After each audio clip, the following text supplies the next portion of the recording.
Good morning, good afternoon, good evening, everyone. Welcome back to my channel. If you are new here, I'm Linda, and this is For the Record, Your Honor. Let's talk about Jorge Prado. Is his moto career in the States in trouble? The struggle is real for Kawasaki rider Jorge Prado. With no wins or podiums, fans are starting to wonder, what was all the hype about? And recently, it seems that the media and advertising for the sport has once again amped up on its Jorge Prado promotions. Maybe this is due to the Telemundo Deportes contract Feld Entertainment has currently going strong, or they really do believe in Jorge's power on the bike. The other problem is Jorge doesn't seem to be happy with the bike and how Kawasaki is being run regarding his factory team. He has never openly said he is furious at them, but he has made it very clear he wants and needs more power and better parts. He wants a powerful engine that he can master the feel and grab some hole shots, as he was apparently the hole shot king. We know his MXGP resume is quite impressive. We know he has talent and skill, but is he made out for the formats, tracks, weather, and regulations of Supercross and Motocross in the United States? Time will only tell. Could it be all just bad timing? Is there something bigger going on behind the scenes, like the majority of funds and the best of the best has already been set aside or reserved for Chase Sexton for his official arrival to the team for 2026? I don't know. Which would sort of blend into the rumors and speculations regarding Jason Anderson, El Hombre, and his search to find a new home and factory ride. Recently, Jorge had uploaded a vlog on his YouTube channel documenting the ups and downs and his arrival into the sport and the challenges he has dealt with up till now. Watching it, you get a sense of who he really is off the bike and out of that helmet. Prior to Southwick at press day, he was interviewed by media, and at least 2 or 3 times his answer was, "I don't know," to questions. It seemed like he was doing his best to stay in line, be positive, and, well, watch what he says, as the past few weeks he had been pretty outspoken on changes that he wants and needs. Lately, Prado has been brought up in many podcasts, interviews, and discussions. Is the pressure getting to him? There has been way too much expectation put on him from day one, in my opinion. Yes, 2-time MXGP champ, but come on, give him a break. He is totally new to Supercross and Motocross and still adjusting to America. Besides all that, he is constantly dealing with change. For example, his soon-to-be new teammate, Chase Sexton. I'm going to be honest with you all, there is a good chance they could hit it off and learn from each other, if all is to work out and go well. This could be much improvement for both riders, and overall 450 Cowie Team Green. But if Chase comes in with a chip on his shoulder, I don't think Jorge is going to let that fly. The reports online regarding Prado and his semi-willingness to have patience seems to be giving us Chase and KTM vibes, which is not good.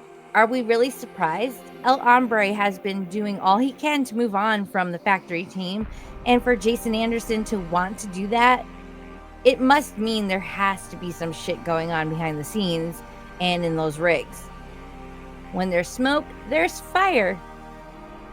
At the press day, we didn't just have an odd interview here and there from Jorge, but we did see some great turns and speed on the track in the sand.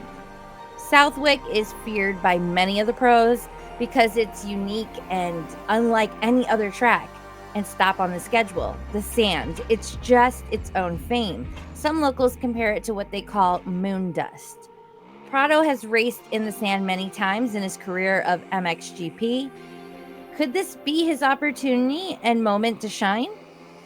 At qualifying, he was all the rage. Everyone was talking about how great and confident and fast he was looking on that track. It was a full turnaround. Everyone seemed to be happy to see it, and boy was I relieved. And of course, he was wearing pink. Real quick, going back to his YouTube vlog, I found out from watching his recent video, his recent post, The pink he wears is actually a special shade created just for him at Fox, only designed for Prado. That's my favorite pink, no joke. Hot and blush magenta. Hell yeah! I love it. Me gusta mucho, mucho. Well, it was showtime in Southwick at the Wick 338. It wasn't perfect. He did not get a podium, but he improved and showed them boys he is a top competitor, especially when it comes to those hole shots and that sand. Holy moly, was he fast right off the rip. Do you think it's now going to finally pick up speed? Tell me what you think in the comments down below. Ken Roczen gives his view on Jorge Prado's current situation, and this is from GateDrop.com. Ken Roczen has been giving his view on Jorge Prado's situation while talking to Adam Cincerillo and Justin Brayton on their new podcast, AC and JB. Roczen, who has, of course, had to make the switch from MXGP to the USA with a lot of expectation as a world champ in the 250 class, understands the situation Prado is in. Ken said that's a little bit of a tough one, right? He came in and, Supercross was new to him, got hurt right away. It's hard coming back from injuries anyways, wherever you are. And then mix that in with something that's completely new. I am a little bit shocked, I guess, that he hasn't been better. Having said that, I don't know, the bike setup wise might be an issue. You know what I mean? At least that's what I'm thinking. And I know for me, the bike has to be right for me to really, really go fast. Or if it's not, I'm just not that great. You know what I mean? Having said that, it's always a little hard to wrap my head around that a factory team doesn't have some base settings that they got to be, in the ballpark and rideable. And then you manipulate it from there. Having said that, wow, he likes to say having said that a lot. I have seen it also with my own eyes being with Honda, just something to where nothing really works. The window of the bike isn't that big. So I'm not 100% sure what he exactly struggles with.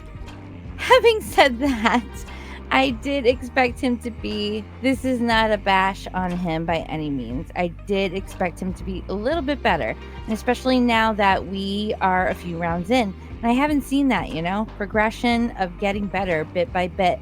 So I'm not sure what the actual problem is. You got to give him time. It wouldn't surprise me that if by the end of the season he all of a sudden is a podium guy.